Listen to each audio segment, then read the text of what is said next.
All right, let's see here, everybody. Hello. Good morning. Sorry about my mix-up today. I can't tell time very well. We call it the time-space continuum in the family.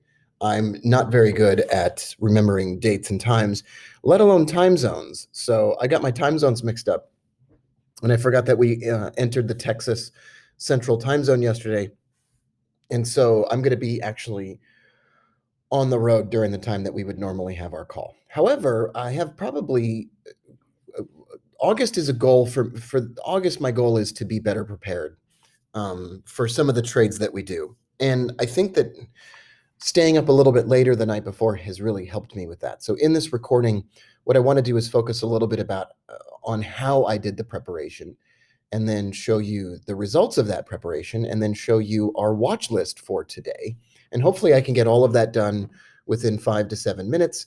And then from the road, I'm going to try to go live and say hello, just for those of you that don't get the message that we're not going live today for a full call. Anyway, it's August 4th. Here's the thought of the day. It's so easy to be great nowadays because everyone else is weak. If you have any mental toughness, if you have any fraction of self-discipline, the ability to not want to do it but still do it, if you can get through to doing things that you hate to do on the other side, is greatness. That's David Goggins.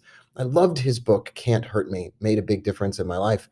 This is a quote that is making a lot of difference for me, especially as in August I'm trying to do a more significant amount of preparation. I feel like one thing that's been missing from my own trading lately has been the study and the work. And I've had a lot of phone calls and Skype chats with Tim Sykes, a friend of mine who I'm sure you've seen 1,000 ads from and whatever else. And I've known Tim for a long time, but we don't really talk often. But recently we've started talking a lot more.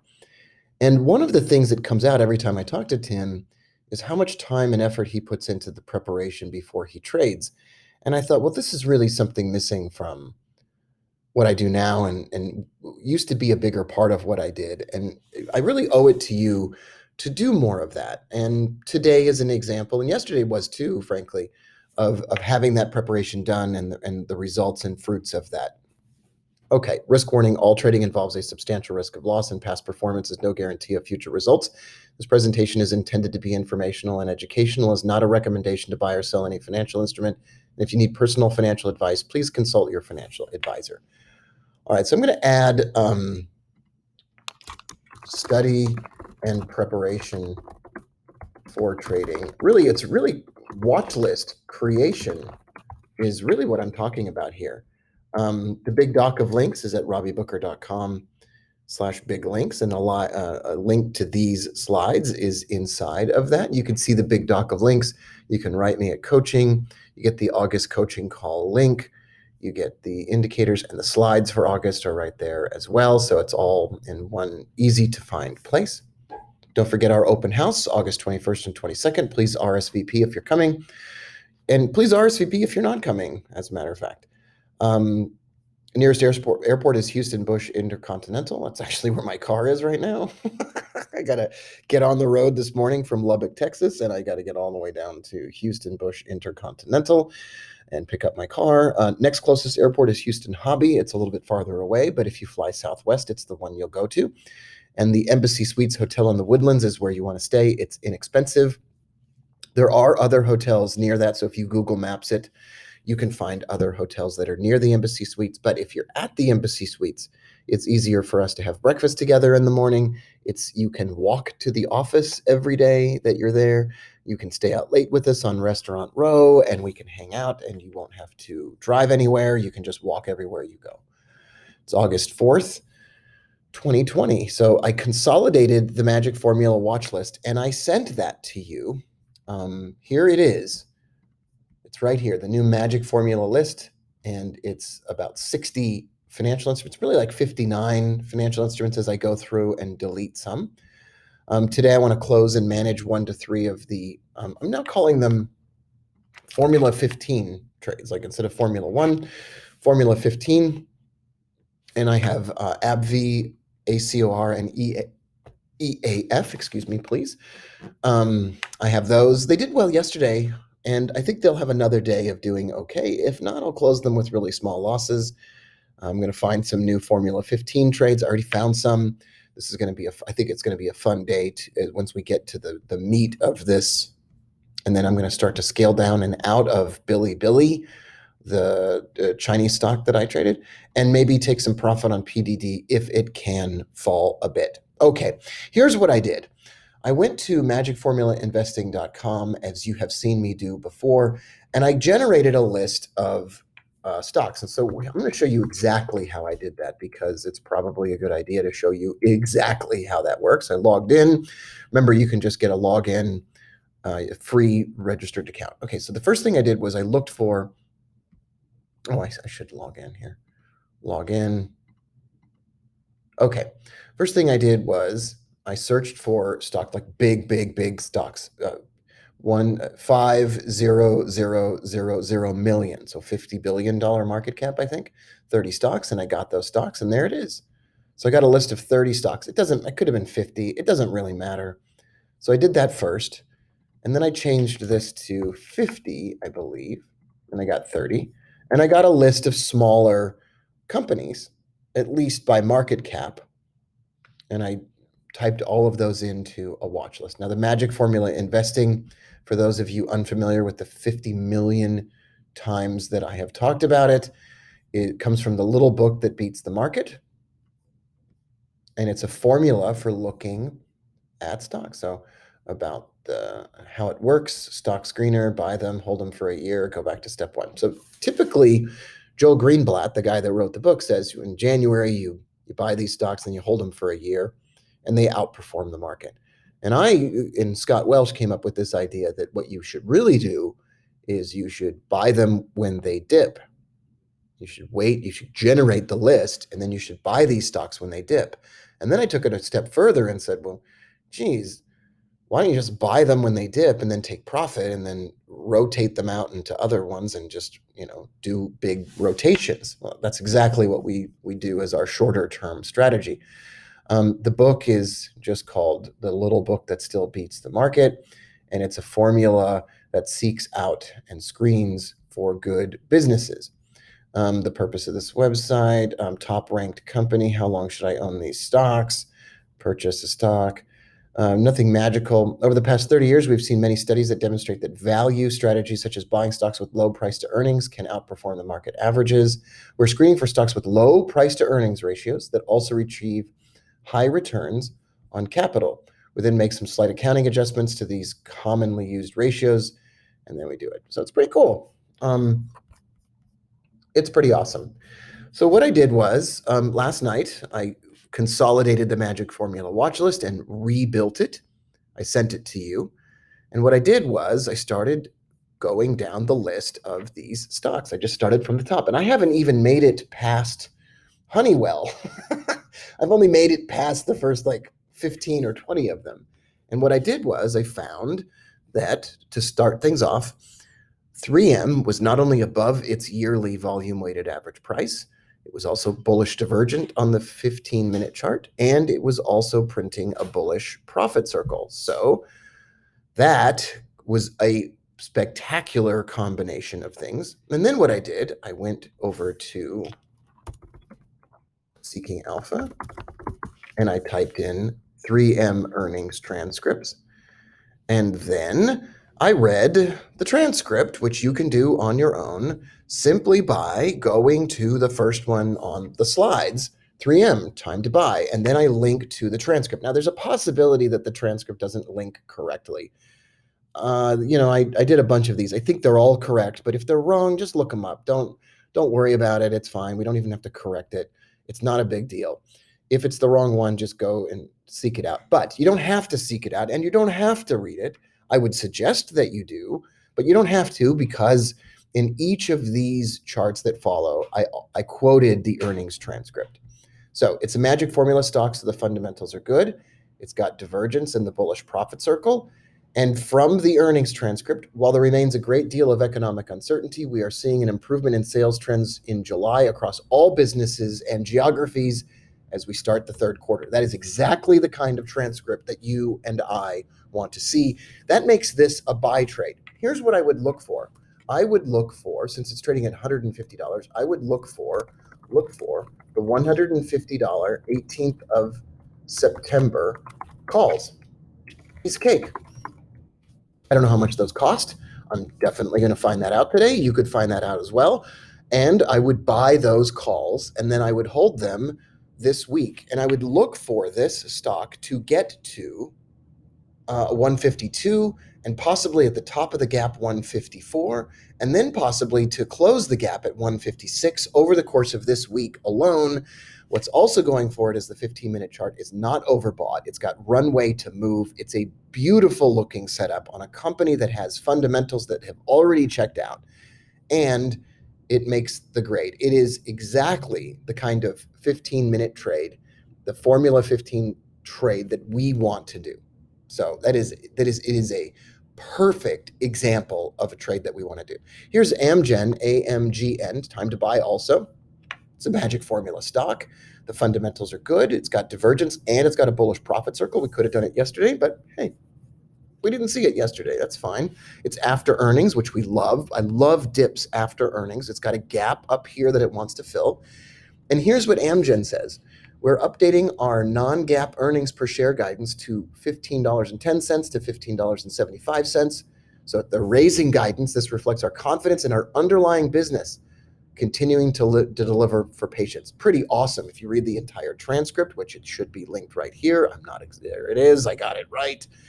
It says a lot of good stuff. This is another example of a stock that I would buy. So this is trading at 247. So the options are going to be, so $247 strike is probably not available. You could probably trade the 250 or the 245 and 18th of September calls. I don't know how expensive these are because the stock is a little bit more expensive. It's probably a little bit pricey, but if you look at Amgen on the charts, it's going to open a little bit lower. It's got a weekly pivot from last week at 251. It's got a gap to fill at 255. I wouldn't be surprised. I wouldn't be surprised if this goes up. Now, the yearly volume weighted average price is below where we are. That kind of suggests to me that the trend is up. And I don't really want to know any more than that. I don't need or want to know anything else. The trend is up. The trend line did break. And that's not atypical after earnings. There's also a head and shoulders pattern, shoulder, head, shoulder, and it looks like it broke. There's a possibility that this stock goes down instead of going up. It's a little bit more expensive anyway. But I like it every single time it's printed bullish profit circles. It has jumped up every single time. And if it falls, once again, we're not holding these for any significant length of time, maybe 2 or 3 days at most, maybe taking a very small loss at most. A lot of reasons to like it. Here's ADP. It was one of the next ones on the list that had bullish divergence and bullish profit circles. It's a magic formula stock, so we know that the fundamentals are good. It's got the divergence and the bullish profit circle, but it's below its volume-weighted average price for the year. That's the red line that you see on the chart. And the trend is down. Now, this is a payroll processing company. It's no surprise this stock is down. Here's what they say in the transcript. We expect continued elevated losses in the early part of fiscal 2021. This is not good. It's already overbought on the RSI, even after it jumped up a bit. I would be looking to sell this. I'd be interested in puts if it rises. For now, it's just a no-go, but we read the transcript. We know it's a payroll processing company, and we don't want to trade that right now. Let's just say that, for instance, this does go up, and let's say it goes up $20, and let's say that this makes me look stupid. I'd still rather avoid a payroll processing company in the midst of the greatest unemployment problem in the last 70 years. Here's Coca-Cola. Buy trade, is it coming? Well, it doesn't have divergence, it doesn't have a bullish profit circle, and it's going to have those things next, soon. It's a magic formula stock, so we know we like it. We're waiting for divergence and the bullish profit circle. And here's what it says in the earnings transcript. As we look to the remaining part of the year, we'll continue to hold off on providing full year guidance given the amount of uncertainty that remains. Thank goodness this doesn't have bullish divergence and a bullish profit circle. I could probably have been convinced to buy this because it's such a high quality company, right? But I'm not going to. We're going to wait. And if it does print divergence and a bullish profit circle, then we'll maybe take a look at it at that time, but not until then. Here's Colgate-Palmolive. Is there a buy trade coming? Earnings have been reported. It's bearish divergent, and it's got a bearish profit circle. It's a magic formula stock, so we know we like it. We're waiting for divergence and a bullish profit circle. We don't have it yet. In fact, it probably looks like it's going to go down before it goes up. I'd love to see this stock fall and produce those things. It seems more likely that this week we're going to see it fall. I would even have kind of considered selling this or buying a put. I know that sounds crazy, but it's really not that crazy. It's probably going to drop first, but I'm not going to do that. I'm just saying it. The earnings transcript says, and we anticipate that most of our demand will continue, quite frankly, as behaviors change and people work from home, which obviously aids in the consumption of our products, and we'll continue to see that through the back half of this year. The earnings transcript is just filled with observations that they're not going to provide guidance, but people are buying cleaning products and toothpaste and soap a lot more because they're at home. So they're using all their toothpaste and their soap because they're just sitting at home all the time. And so it's, totally obvious that people are just going to be using all of their personal care products.